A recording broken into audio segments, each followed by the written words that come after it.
Hello बच्चों, मैं अग्रवाल रुचि आप सभी का स्वागत करती हूँ। हम पढ़ रहे थे आय व रोजगार के सिद्धांत में आय निर्धारण का सिद्धांत, जिसमें हमने पहले वीडियो में जाना था कि किस प्रकार से हम समग्र मांग और समग्र पूर्ति के द्वारा आय निर्धारण करते हैं। इस वीडियो में पढ़ेंगे हम गुणक के बारे में। बच्चों, गुणक क्या होता है? हम कभी भी अर्थव्यवस्था में निवेश में वृद्धि करते हैं, तो निवेश में वृद्धि हम इसलिए करते हैं ताकि अर्थव्यवस्था में आय में वृद्धि हो। तो निवेश में वृद्धि के कारण आय में जो वृद्धि होती है वो कितनी होती है, वो निर्भर करता है गुणक पर। तो गुणक अर्थव्यवस्था के लिए एक महत्वपूर्ण तत्व है, जो कि निवेश में वृद्धि की वजह से आय में वृद्धि करता है। वो किस पर निर्भर करता है और उसको किस प्रकार ज्ञात किया जाता है, चलो पढ़ते हैं। गुणक और उसकी कार्यशीलता। प्रत्येक अर्थव्यवस्था प्रतिवर्ष अपनी आय के संतुलन स्तर में वृद्धि लाना चाहती है। कि प्रत्येक अर्थव्यवस्था चाहती है कि उसकी जीडीपी, राष्ट्रीय आय बढ़े, ताकि देश में रोजगार का स्तर बढ़े, देश के लोगों का जो जीवन स्तर है वो बढ़े। आय में वृद्धि आर्थिक समृद्धि की अभिव्यक्ति है, क्योंकि यदि आय में वृद्धि होती है तो इसका मतलब देश विकास कर रहा है, हमारा देश डेवलप है। जनसंख्या के रहन सहन के स्तर में वृद्धि लाने के लिए अनिवार्य है। हमारे देश के लोगों के रहन सहन में वृद्धि लाने के लिए आय का बढ़ना, उनको रोजगार उपलब्ध करना बहुत जरूरी है। और आय में वृद्धि अर्थव्यवस्था के लिए एक अच्छा तत्व माना जाता है। इसे प्राप्त करने के लिए हम अर्थव्यवस्था को निवेश के स्तर में वृद्धि लानी चाहिए। यदि आय में हमें वृद्धि करनी है तो हमें निवेश के स्तर में भी वृद्धि करनी होगी। निवेश में वृद्धि से आय में कई गुना वृद्धि लाने की आशा की जाती है। हम ये मानते हैं कि जितना निवेश किया जाता है तो उससे कई गुना में क्या होती है, आय में वृद्धि होती है। इसीलिए निवेश को हम कहते हैं कि ज़्यादा से ज़्यादा निवेश करो, ताकि देश की आय में ज़्यादा से ज़्यादा वृद्धि हो। इसका तात्पर्य है कि आय में वृद्धि निवेश में वृद्धि से क्या होती है, अधिक होनी चाहिए। मान लो अर्थव्यवस्था में निवेश 100 करोड़ से बढ़कर 150 करोड़ रुपए हो जाता है। हमने अर्थव्यवस्था में 100 करोड़ निवेश किया था, उसको बढ़ाकर 150, अर्थात हमने कितना निवेश में वृद्धि की है, 150 माइनस 100 अर्थात 50 करोड़ हमने यहाँ पर निवेश में वृद्धि की है। तो हम आशा करनी चाहिए कि आय के स्तर में 100 करोड़ रुपए की वृद्धि हो जाती है। हमने 50 करोड़ रुपए यदि निवेश बढ़ाया है तो हम ये आशा करते हैं कि हमारी आय है वो कितनी बढ़े, लगभग 100 करोड़। क्योंकि 100 बराबर 2 गुना 50, ये कहा जा सकता है कि आय में वृद्धि निवेश में वृद्धि से कितनी है, 2 गुना। आ रहा है बच्चों समझ में? हम यहाँ देख रहे हैं कि हमने निवेश कितना बढ़ाया है, 50 करोड़। तो हम ये आशा करते हैं कि जो हमारी आय है वो 100 करोड़ बढ़े, अर्थात दोगुनी बढ़े। तभी वो क्या है, निवेश करने की क्या है यहाँ पर सफलता है। निवेश में वृद्धि दी हुई होने पर वह संख्या जिससे इसे गुणा किया जाता है, निवेश गुणा कहलाती है। इसे उदाहरण में निवेश गुणा क्या है, 2 है। मतलब वह संख्या, यहाँ पर हमने क्या देखा कि हमने 50 करोड़ का इन्वेस्टमेंट किया, फलस्वरूप हमारी आय में कितनी बढ़ोतरी हुई, 100 करोड़ की, अर्थात कितनी हो गई, दुगनी। तो हमारी जितनी गुना जो बढ़ती है वही क्या होता है, गुणक। और ये गुणक कौन सा कहलाता है, निवेश गुणक, क्योंकि यहाँ पर निवेश हमने पहले ही पे किया है और उसके तत्पश्चात हमें क्या हुई है, आय में वृद्धि हुई है। तो यहाँ पर भी कहा गया है कि निवेश में वृद्धि यदि दी हुई है तो वह संख्या जिससे इसे गुणा किया जाता है। तो हमने 50 करोड़ रुपए क्या किया था, निवेश में वृद्धि, और हमने इसे किससे गुणा किया, 2 से। आ रहा है समझ में? तब जाके हमारी क्या, ये आय में वृद्धि कितनी, 100 करोड़। तो जिस संख्या से इसे गुणा किया है, तो हमने यहाँ पर किससे गुणा किया है, 2 से। तो यहाँ पर निवेश गुणक क्या हो गया, 2। आगे बच्चों समझ में? इसे और आगे अच्छे से समझते हैं। निवेश गुणक की परिभाषा। ये निवेश गुणक का फॉर्मूला है जो कि आपको ज्ञात करना है कि हम पहले क्या बढ़ाते हैं, इन्वेस्टमेंट। क्या बढ़ाते हैं, इन्वेस्टमेंट, अर्थात निवेश में वृद्धि के फलस्वरूप आय में होने वाली वृद्धि। डेल्टा वाई बटे डेल्टा आई, पहले निवेश में वृद्धि होती है, उसके फलस्वरूप आय में वृद्धि होती है। उसे ही हम क्या कहते हैं, गुणक, जिसे हम के से डिनोट करते हैं। आगे बच्चों समझ में?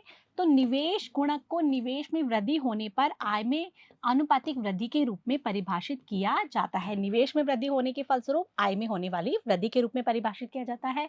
इस सूत्र का प्रयोग करने के बाद हमें लिख सकते हैं, इसको हम इस तरीके से भी लिख सकते हैं कि आय में वृद्धि को कैसे ज्ञात करेंगे, जो गुणक है उसको हम निवेश में वृद्धि से मल्टीप्लाई कर दें। जैसे कि अभी हमने पहले वाले उदाहरण में देखा था, गुणक कितना था, 2, और निवेश में वृद्धि कितनी थी, 50। तो दोनों को हमने मल्टीप्लाई कर दिया तो हमारा कितना आ गया था, 100। तो 100 हमारी क्या थी, आय में वृद्धि। तो इस सूत्र को हम इस तरह से भी लिख सकते हैं, डेल्टा वाई बराबर के, जो गुणक है, डेल्टा आई। ये संकेत मिलता है कि आय में वृद्धि निवेश गुणक बार निवेश में वृद्धि है। ये संकेत यहाँ पर है कि आय में वृद्धि निवेश गुणक बार निवेश में वृद्धि है, कि आय में वृद्धि जो निवेश गुणक के बार, मतलब कितने गुना यहाँ पर निवेश में वृद्धि है। या निवेश में वृद्धि का मूल्य दिया हुआ होने पर गुणक का मूल्य आय में वृद्धि की क्या है, चाबी है। हमें यहाँ गुणक यदि दिया हुआ होता है तो हमें पता होता है कि कितना निवेश किया जाए, जिसके फलस्वरूप आय में वृद्धि कितनी होगी। k बराबर 1, तो y डेल्टा y बराबर डेल्टा i। यदि हमारा मान लेते हैं कि गुणक 1 है, अर्थात तो जितनी निवेश में वृद्धि होगी उतनी ही आय में वृद्धि होगी। आगे बच्चों समझ में? इसका तात्पर्य है कि निवेश में वृद्धि आय में कुछ राशि की वृद्धि लाती है। यदि k 1 से ज़्यादा है, अर्थात 1 से ज़्यादा यदि गुणक को मानते हैं, 1 से ज़्यादा होता है तो निवेश में वृद्धि आय में अपने से अधिक वृद्धि लाती है। यदि 1 के बराबर है तो इसका मतलब कि जितना निवेश किया उतनी ही आय में वृद्धि होगी, और यदि गुणक 1 से ज़्यादा है तो इसका मतलब हमने जितना निवेश किया उससे आय में 1 से ज़्यादा है, इसलिए ज़्यादा वृद्धि होगी। तो हम हमेशा क्या आशा करते हैं कि जो निवेश गुणक है वो 1 से अधिक होना चाहिए, इसलिए आय में वृद्धि निवेश में वृद्धि से अधिक होगी, जिसे लाभप्रद कहा जा सकता है। हम हमेशा ये कहेंगे कि गुणक 1 से ज़्यादा हो, ताकि जितनी निवेश में वृद्धि हो उससे आय में अधिक वृद्धि हो। आगे बच्चों समझ में? निवेश गुणक के मूल्य की व्युत्पत्ति। अब हम देखते हैं कि निवेश गुणक कैसे ज्ञात किया जाता है। फर्म निवेश करती है और वस्तुओं और सेवाओं का उत्पादन करने के लिए रोजगार प्रदान करती है। हम ये जानते हैं कि फर्म क्या करती है, वस्तुओं और सेवाओं का क्या करती है, उत्पादन करती है। उत्पादन करने के लिए उसे क्या होती है, उत्पादन के साधनों की आवश्यकता होती है, तो वो उत्पादन के साधनों को लगाती है और उनको रोजगार प्रदान करती है, इन्हें बाजार में बेचती है। जो भी फर्मों ने वस्तु और सेवा का उत्पादन किया है उसे वो कहाँ बेचेगी, बाजार में। बाजार में जब उन्हें आशा की जाती है कि उपभोक्ताओं को उनके उत्पाद की मांग करनी चाहिए, वो ये आशा करती हैं कि जो उन्होंने वस्तु और सेवाएं बनाई हैं वो उसकी डिमांड कौन करे, उपभोक्ता करें, जिससे उन्हें अधिक आगम प्राप्त हो, जिससे आय का स्तर ऊंचा होगा। समझ में आ रहे हो कि हमने पहले भी पढ़ा है कि फर्म हमेशा अपने लाभ को अधिकतम करना चाहती है, वो अधिक से अधिक वस्तु और सेवाओं का उत्पादन करना चाहती है और लोगों को बेचना चाहती है, ताकि कि उनके आय का स्तर क्या हो, ऊंचा हो। लोग उनकी जो वस्तु और सेवाओं की अधिक से अधिक मांग करें, ताकि वो अधिक से अधिक उत्पादन करें, अधिक से अधिक लाभ कमा सकें। उपभोग की मांग स्वयं उपभोक्ता परिवारों की आय में से उपभोग की प्रवृत्ति से प्रभावित होती है।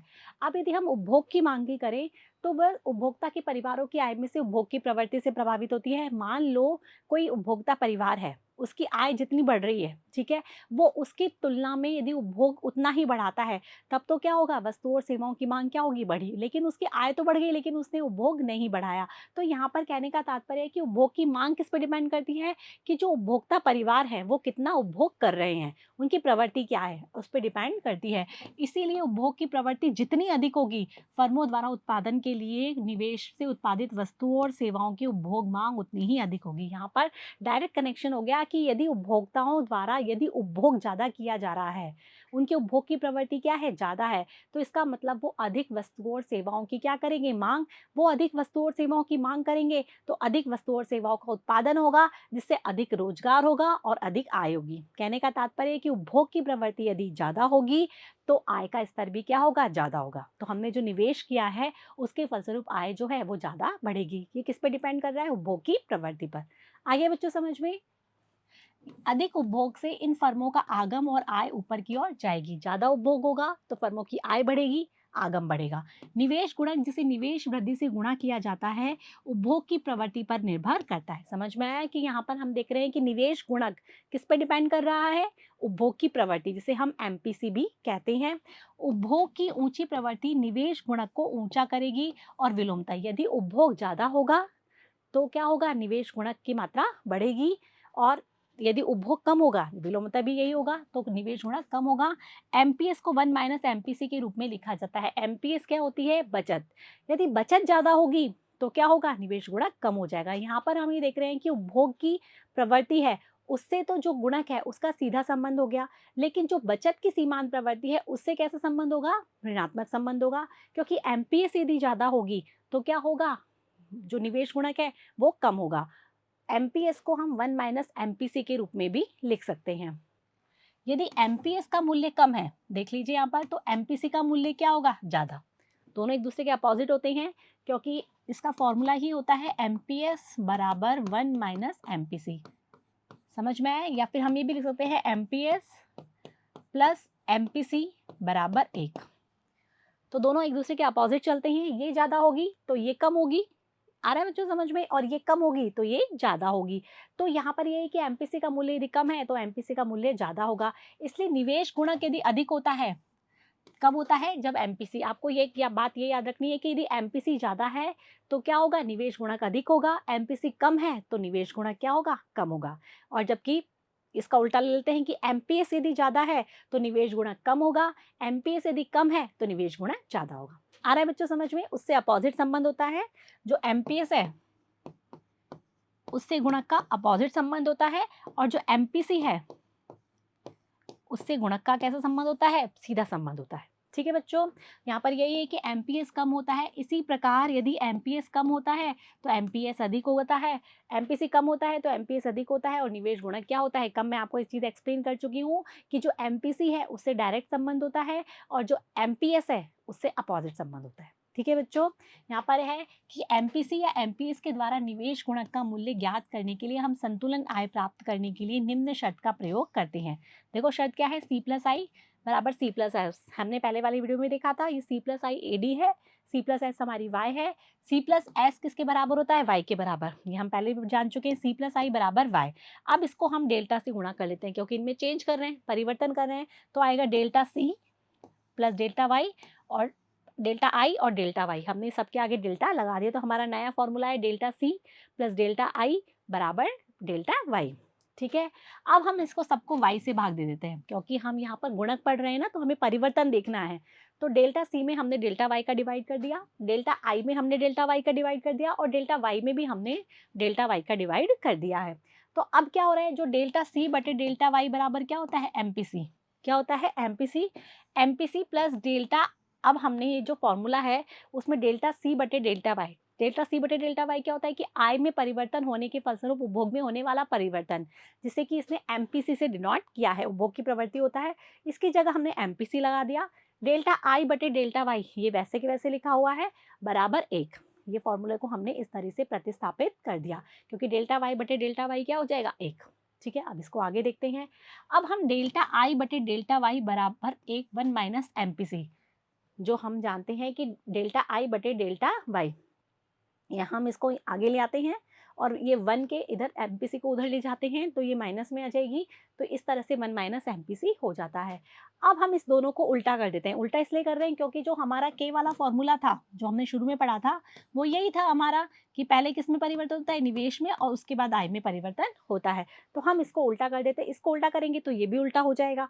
तो दोनों को उल्टा करने पर हमें क्या प्राप्त होता है? डेल्टा वाई बटे डेल्टा आई, जो कि हमारा गुणक का फॉर्मूला था, और ये होता है 1 माइनस 1 माइनस एमपीसी, जिसे 1 माइनस एमपीसी क्या होता है? 1 अपॉन एमपीएस। देखो आपके सामने क्लियर कट फॉर्मूला आ गया है।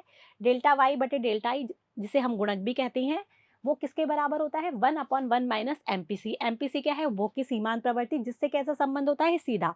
एमपीसी बढ़ती है तो गुणक भी बढ़ता है, एमपीसी कम होती है तो गुणक भी कम होता है। और यहाँ पर इससे 1 माइनस एमपीसी को हम एमपीएस से डिनोट करते हैं, और 1 अपॉन एमपीएस से गुणक का कैसा संबंध होता है? विपरीत संबंध।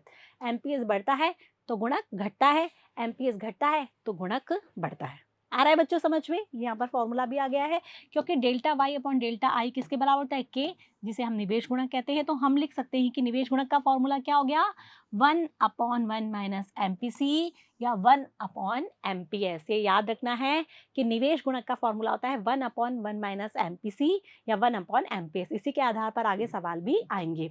तो निवेश गुणक के मूल्य का प्रयोग करके हम लिख सकते हैं, इसको इस तरह से भी लिख सकते हैं, डेल्टा वाई जो है, हम देखते हैं आय में वृद्धि यदि हमें देखना है तो 1 अपॉन 1 माइनस एमपीसी इंटू आई कर देंगे, क्योंकि इसका फॉर्मूला क्या था? डेल्टा वाई बटे डेल्टा आई। तो जो आई है उसको हम उधर साइड ले जाते हैं तो वो मल्टीप्लाई में हो जाएगा। इसी तरह 1 अपॉन एमपीएस इंटू डेल्टा आई, ये फॉर्मूला भी इसका होता है। ये दोनों तीनों जो फॉर्मूले हैं वो आपको याद कर लेना है, क्योंकि एग्जाम में इससे रिलेटेड क्वेश्चन पूछे जाते हैं, न्यूमेरिकल क्वेश्चन इसमें आते हैं। ठीक है, अब हम उदाहरण देखना शुरू करते हैं। पहला उदाहरण है कि एमपीएस दे रखी है आपको 0.2, बचत की सीमांत प्रवृत्ति दे रखी है, और निवेश में 200 करोड़ रुपए की वृद्धि होती है तो आय में कितनी वृद्धि होगी? बड़ा इजी फॉर्मूला है, अभी हमने ये वाला फॉर्मूला बनाया भी है कि निवेश में वृद्धि दिखा रखी है हमें, ठीक है, और एमपीएस दे रखा है, तो आपको वही फॉर्मूला यूज करना है जिसमें दोनों चीजें हैं। तो ये फॉर्मूला आएगा कि डेल्टा वाई, आई में वृद्धि दिखानी है हमको, तो 1 अपॉन एमपीएस इंटू डेल्टा आई।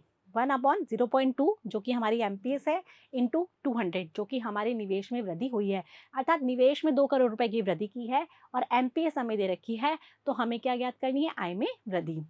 5 गुणा 200 1/0.2 है, इसमें हम डिवाइड करेंगे, इसको हम पॉइंट हटा देते हैं, तो यहाँ क्या आ जाएगा, 0 आ जाएगा। तो 2 को हम जब इससे डिवाइड करेंगे, 10 में 2 का भाग लगाएंगे तो कितना आएगा, 5, और 200 हमारी निवेश में वृद्धि है। तो इस प्रकार कितनी वृद्धि होगी, 1000 करोड़।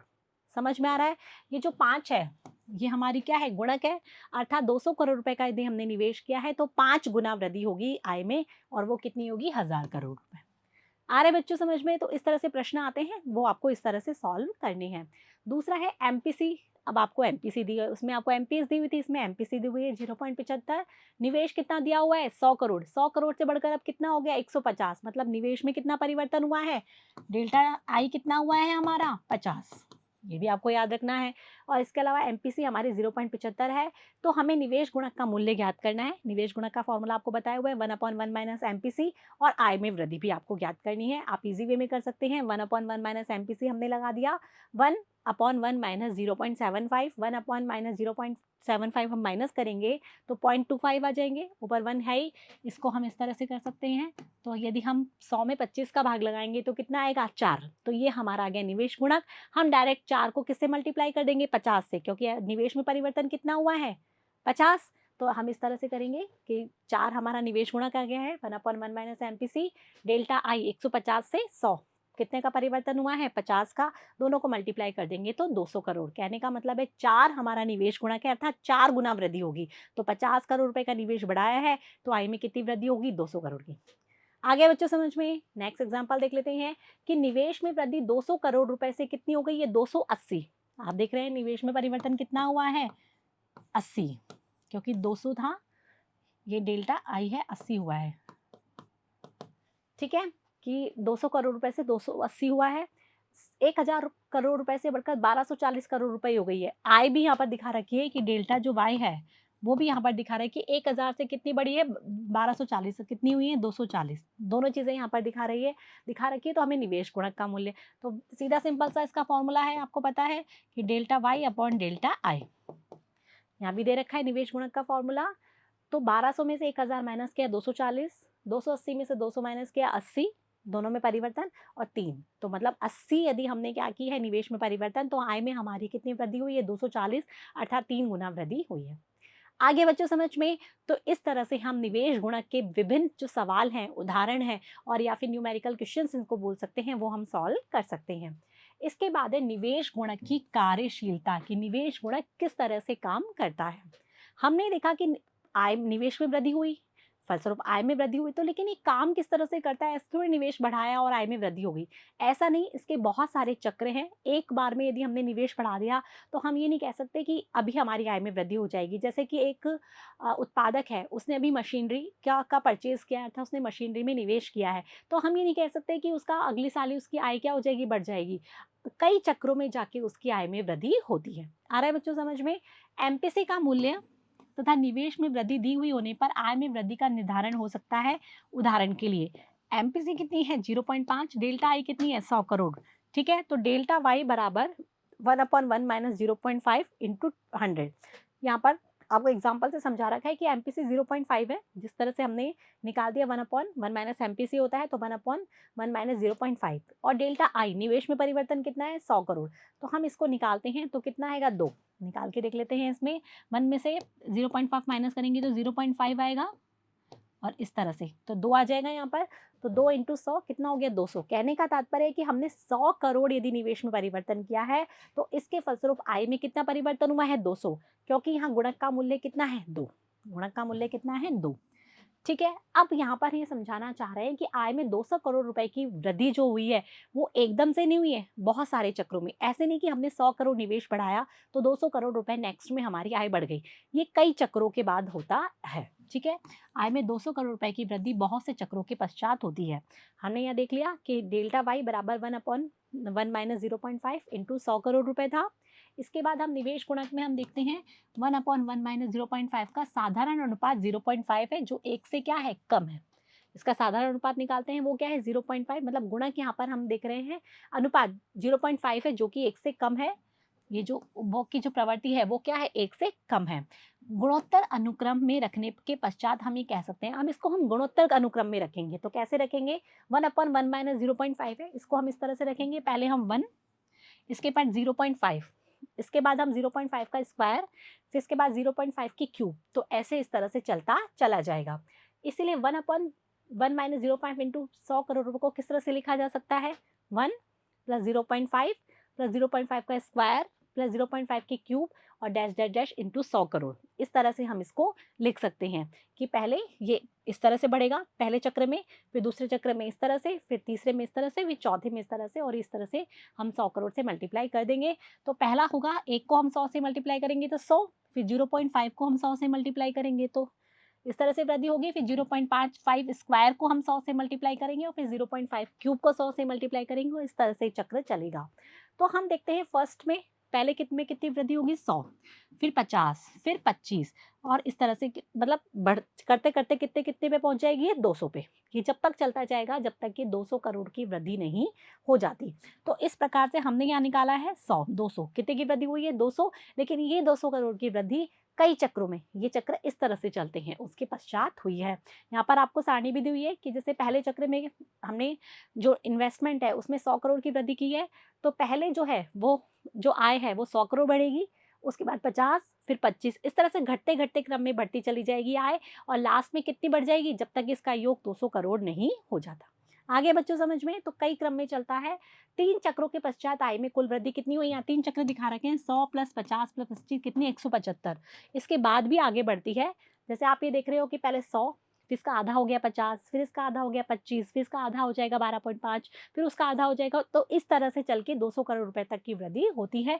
इस प्रकार आय में वृद्धि निवेश में आरंभिक वृद्धि के माध्यम से और बाद में उपभोग में वृद्धि के माध्यम से कई चक्रों में होती है। भाई शुरू में तो निवेश में वृद्धि की वजह से क्या होता है, आय में वृद्धि होती है, उसके बाद आय में वृद्धि होती है तो उपभोग में वृद्धि होती है, उपभोग में वृद्धि होती है तो उत्पादन में वृद्धि होती है, रोजगार में वृद्धि होती है, फिर आय में वृद्धि होती है। तो कहने का तात्पर्य है कि प्रारंभ में तो निवेश में वृद्धि हुई और उसके बाद हमने जो 0.5 0.5 दिखाया था वो हमारा क्या था, 0.5 0.5 ये हमारी एमपीसी थी, और उसके फलस्वरूप ही क्या होती है, हमारी आय में वृद्धि होती है।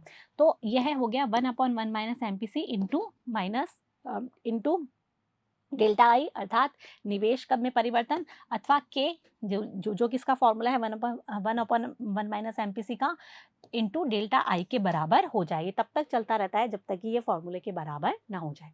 आगे बच्चों समझ में, ये था गुणा की अवधारणा, और नेक्स्ट वीडियो में हम पढ़ेंगे कि आदिज्ञ मांग क्या होता है और मांग में कमी क्या होती है, मौद्रिक नीति और राजकोषीय नीति क्या होती है। तब तक के लिए धन्यवाद।